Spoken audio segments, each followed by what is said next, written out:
Mick Cox is talking all things paperbacks and books and other nonsense I can talk about.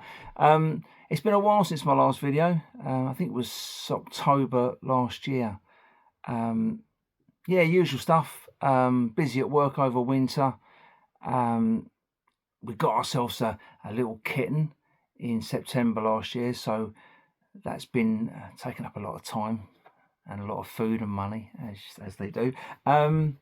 Yeah, we had a bit of my wife sadly lost her mum, which knocked us all back a little bit at the beginning of this year. So yeah, it's been a bit tough, and I haven't really put anything up book-wise for quite a while. I put up some records here and there, and I put up my my Honest House stuff onto YouTube that I've just released, but been pretty quiet really until now.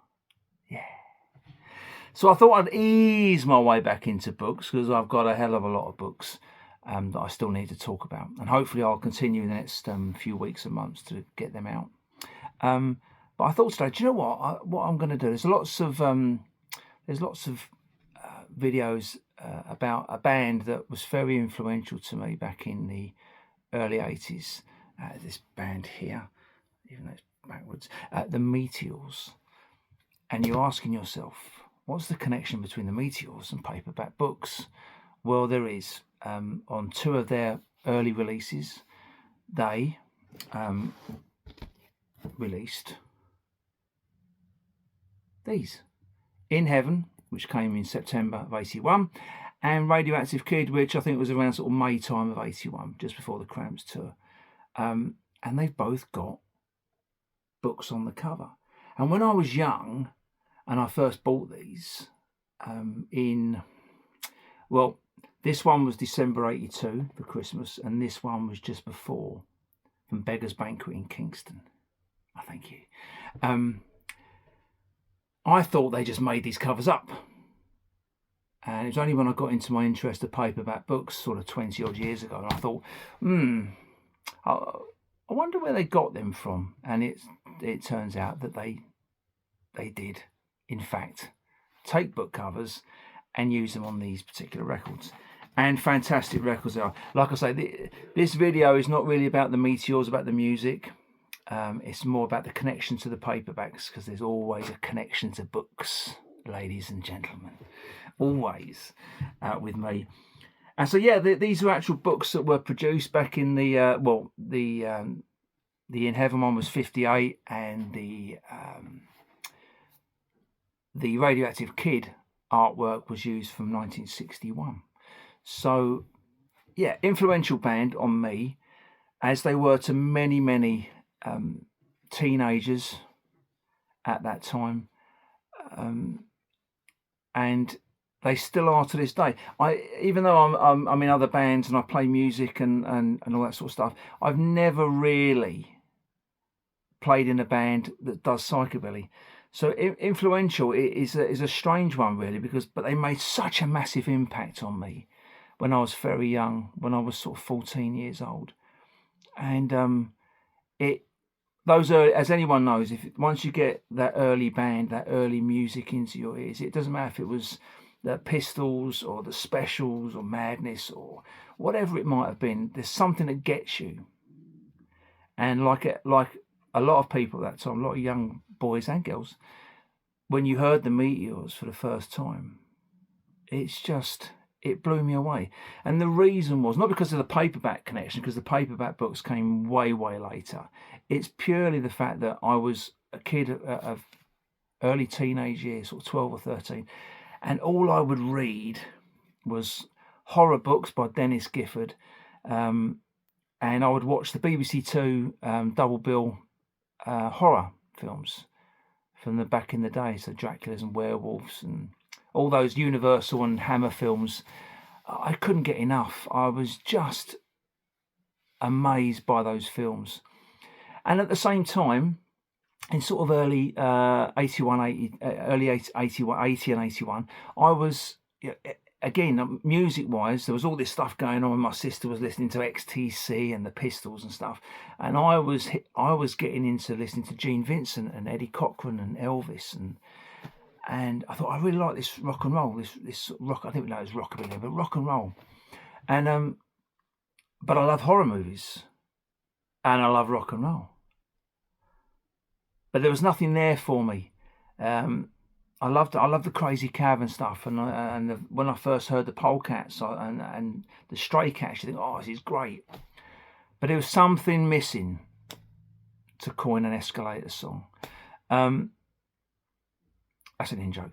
And it was these guys, the Meteors.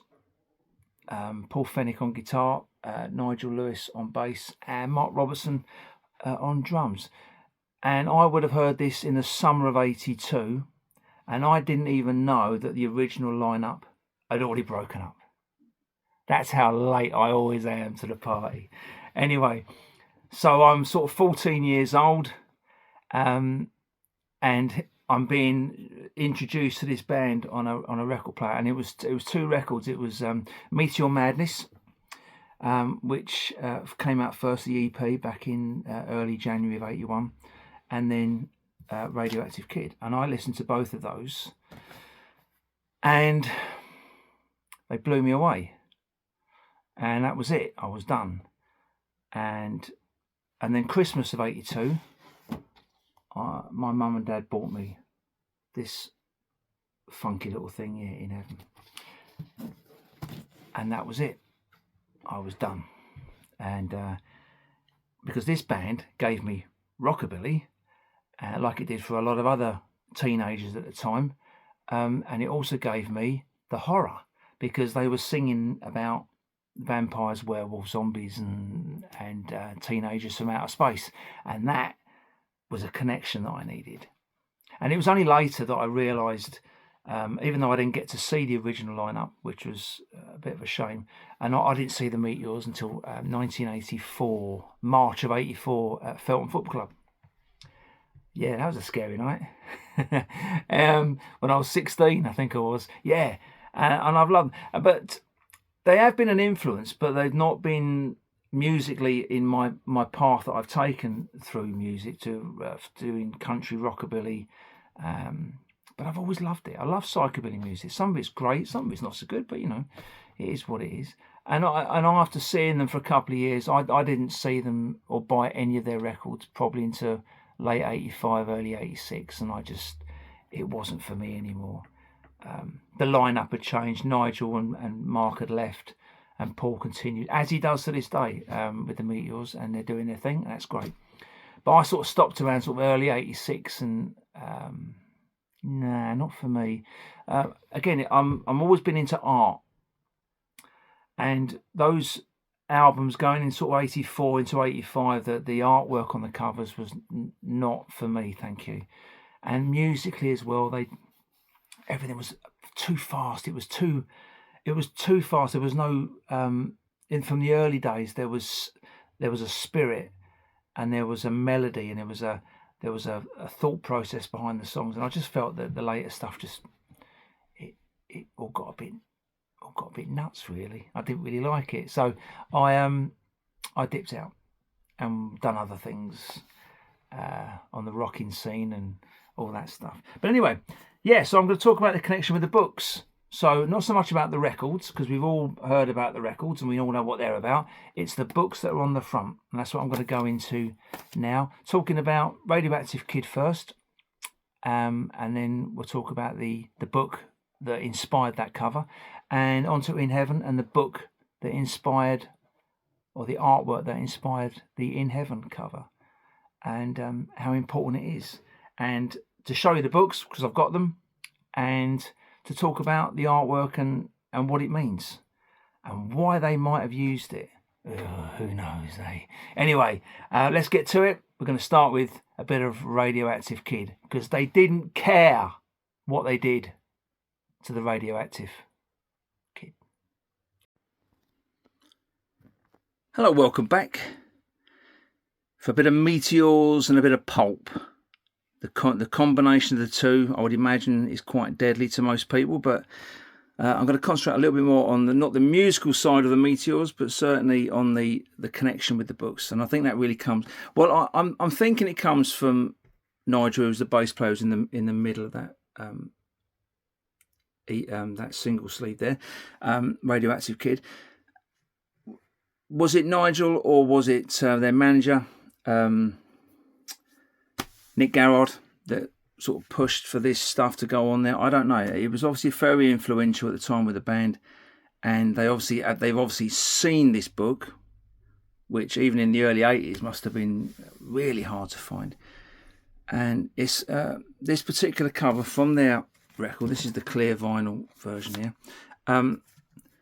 Radioactive Kid. And there is this great picture of a man sort of melting. As you can see here, his face is melting from the radiation.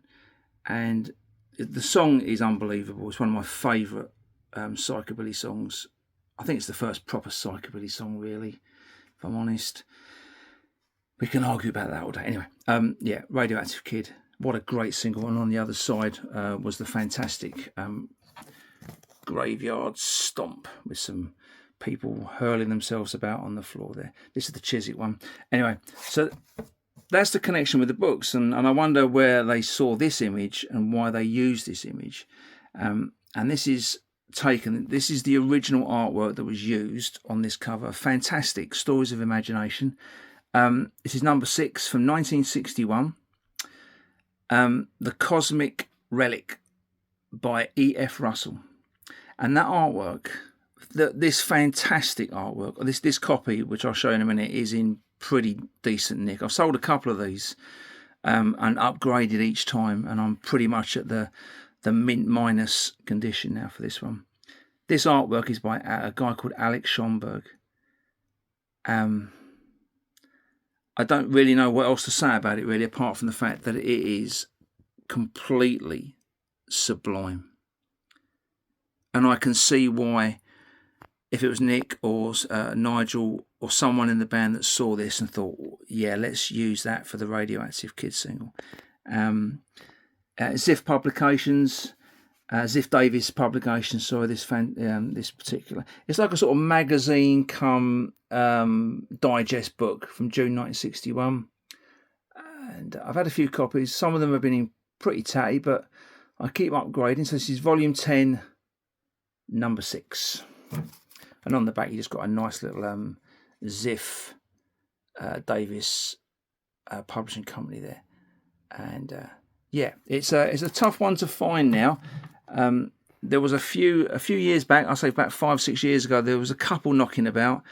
But you'll see loads of this magazine, the different volumes, Stories of Imagination. But to try and find the June 1961 edition, which is this one here, you're going to have to delve deep. Not exactly expensive, I would imagine, but I think most of the Meteors fans know all about this now. So that's the connection between my favourite band and one of my favourite books that I own, by brilliant artwork by Alex Schomberg. So here we go. Moving on swiftly from the Radioactive Kid and the Alex Schomberg artwork on Fantastic, we now come on to their first LP by the Meteors, which was in September of 1981. Again, I'm not here to talk about the music, because if anyone knows their biscuits, they will know that this album changed a lot of young boys and girls back in the early 80s from 81. I eventually got this in Christmas 1982. My mum and dad bought me this exact album here, and I still have it. And I couldn't believe it when I heard it. I could not believe it.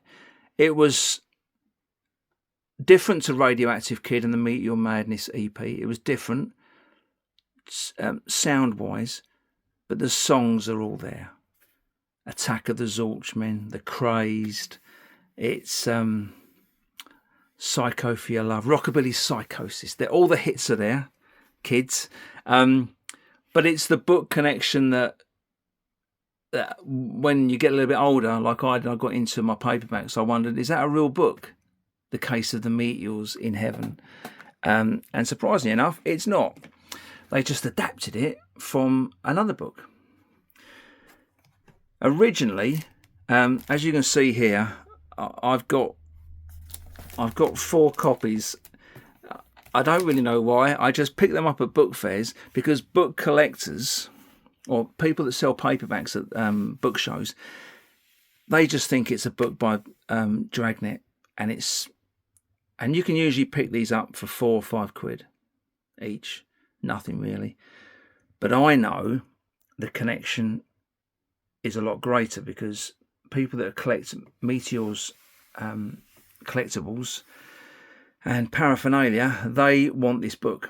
There is another book that came out before the WDL version. So the WDL version is the British version, World Distributors, and I'm just trying to find it on my there it is there. So yeah, 1958 was the book, the Dragnet book, The Case of the Courteous Killer. And this was the one that they either, I would imagine Nick Garrard or maybe Nigel said, can we use this on the front because it's really interesting. And there's Joe Friday, the detective, loading a gun on the WDL version. So this is the UK version of the book, picked up by World Distributors, and a damn fine looking copy it is. 2 shillings would buy you this book, and I've got 4 copies of it because every time I see it I think, oh, I can't leave it there because it's amazing and it means a lot. Yeah, so that's The Case of the Courteous Killer, so WDL. But it came out, I think, the year before that on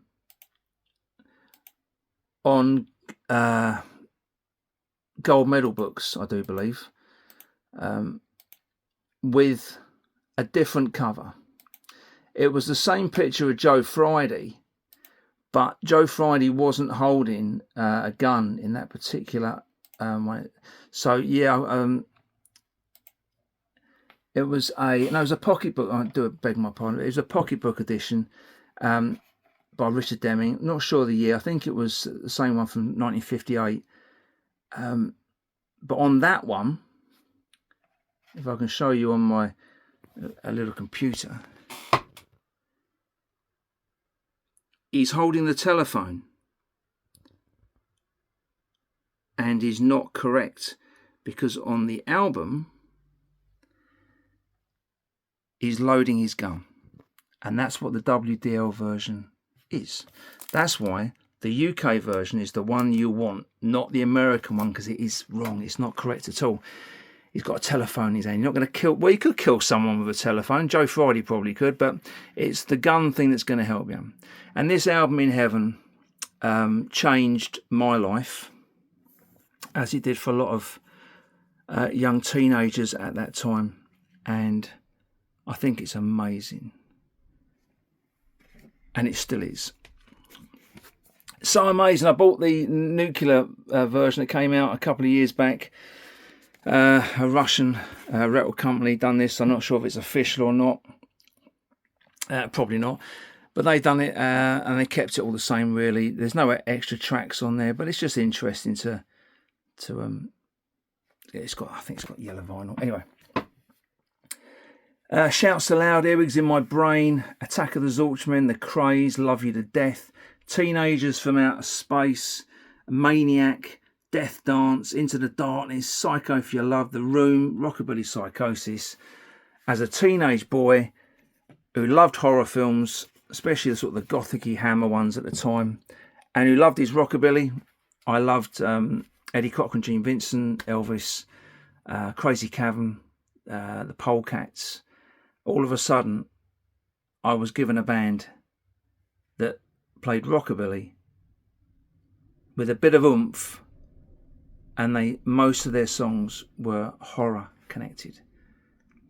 And then when I found out that the book was real, they just changed it slightly from In Heaven, from Dragnet to In Heaven.